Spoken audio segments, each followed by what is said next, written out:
आइए अब हम अगला चैप्टर पढ़ेंगे। यूपी बोर्ड में भी है, सीबीएसई बोर्ड में भी है, जिसमें हमें बताना है दो चर वाले रैखिक समीकरण होंगे और उनमें हमें ये बताना है दोनों समीकरण समांतर हैं या परिच्छेद करते हैं या समपाती हैं इसके लिए।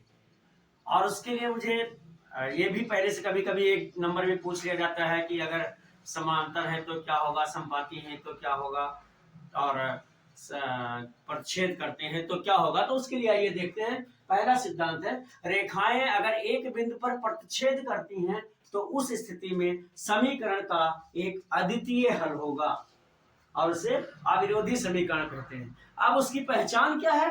एक वाले की पहचान ये है, हम यहाँ नीचे आपको बता देते हैं। जो पहले लिखा है कि रेखाएं एक बिंदु पर प्रतिच्छेद करती हैं तो इस स्थिति में समीकरण का एक अद्वितीय हल होता है। इसका मतलब है मेरे पास दो समीकरण, दो जो है समीकरण होंगे। एक होगा a1x प्लस b1y और प्लस c1, ये होगा। दूसरा मेरा होगा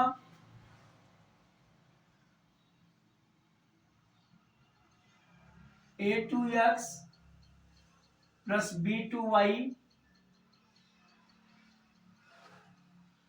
b2y और प्लस c2। ये दो समीकरण इस प्रकार के दिए होंगे। अब हमें इसमें देखना होगा। मान लीजिए a होता है, पहली स्थिति है a1 upon a2 equal to b1 upon b2। अगर ये बराबर नहीं है, a1 अपान a2 अगर b1 अपान b2 के बराबर नहीं है तो ये रेखाएं क्या करेंगी? प्रतिच्छेदी रेखाएं होंगी। ये रेखाएं प्रतिच्छेदी होंगी, प्रतिच्छेदी रेखाएं होंगी, प्रतिच्छेदी रेखाएं। और हम पीछे ऊपर पढ़ चुके हैं कि यदि दो रेखाएं एक दूसरे को प्रतिच्छेद करेंगी, रेखाएं एक बिंदु पर अगर प्रतिच्छेद करती हैं तो इसका एक अद्वितीय हल होता है। यह पहले के लिए है। दूसरा लिखा गया है कि यदि रेखाएं समांतर हों तो इस स्थिति में समीकरण का कोई हल नहीं होगा। अब हम समांतर वाली स्थिति देखते हैं जिसमें इसका कोई हल नहीं होता है। समांतर तब होगा जब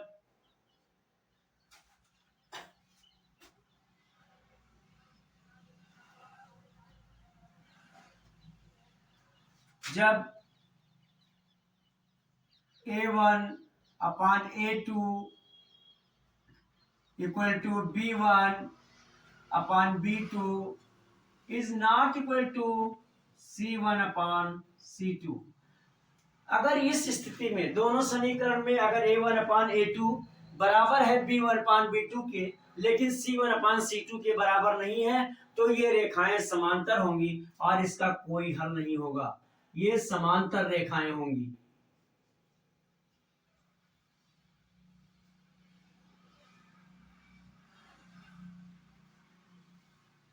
और जब रेखाएं समांतर होंगी तो इसका कोई हल नहीं निकलेगा। अब तीसरी स्थिति है कि रेखाएं यदि समांतर हों, यदि रेखाएं समांतर हों तो इस स्थिति में उसका अपरिमित रूप से अनेक हल होगा।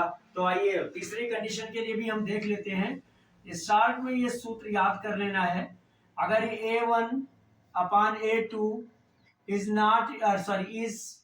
Equal to b1 upon b2 equal to c1 upon c2, अगर दोनों समीकरण में a1 बटा a2 बराबर होगा b1 बटा b2 बराबर c1 बटा c2 के, तो ये रेखाएं संपाती होंगी, ये रेखाएं संपाती होंगी और इसका ये रेखाएं संपाती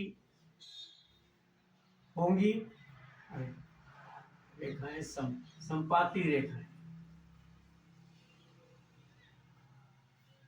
और जब रेखाएं संपाती होंगी तो इसका अपरिमित रूप से अनेक हल होगा, जैसा कि हमने आपको ऊपर बताया। बहुत सरल है, सीधी सी बात है। दो इक्वेशन दिए हों और आपसे पूछा जाए कि ये रेखाएं संपाती हैं या समांतर हैं या प्रतिच्छेद करती हैं, बिना हल किए हुए बताइए, तो आराम से हम देखेंगे। ये हमारे पास सूत्र है। जो दोनों समीकरण में यदि a1 upon a2 equal to b1 upon b2 नहीं है तो रेखाएं प्रतिच्छेद करेंगी। और डेफिनेटली अगर ये भी पूछा गया है कि क्या इसके हल होंगे, तो इसका एक अद्वितीय हल होगा। और यही अगर दो रेखाएं में A1/A2 और B1/B2 बराबर ना हो C1/C2 के, तो वो रेखाएं समांतर होंगी और उसका कोई हल नहीं निकलेगा। इसी प्रकार से दोनों समीकरणों में यदि A1/A2 बराबर हो जाए B1/B2 और बराबर C1/C2 के, तो वो रेखाएं समपाती होंगी और जिसका अनेक हल होगा, अपरिमित रूप से बहुत सारे हल होंगे।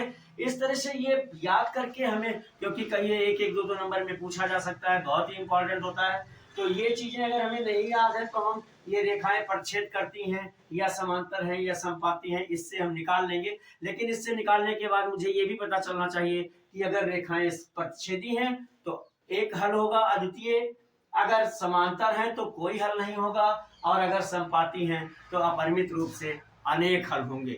इस प्रकार ये बहुत जरूरी है याद करना। अगली एक्सरसाइज तभी सॉल्व कर पाएंगे अच्छे से जब आपको ये याद होगा।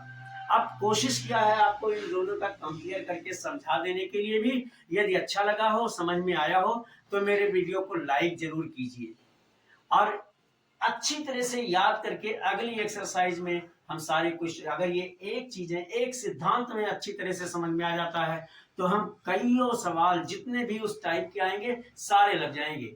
इसलिए कोशिश कीजिए समझने का, रटने की जरूरत नहीं है, समझने की जरूरत है। और अगर ये अब तक जो भी कुछ मैंने आपको बताया है, यदि आपको अच्छा लगा है तो फिर एक बार पुनः कह देता हूँ, मेरे वीडियो को लाइक जरूर कर दीजिए, और अगर चैनल सब्सक्राइब ना किया हो तो सब्सक्राइब कीजिए। और अब तक मेरे साथ वीडियो में बने रहने के लिए बहुत बहुत धन्यवाद।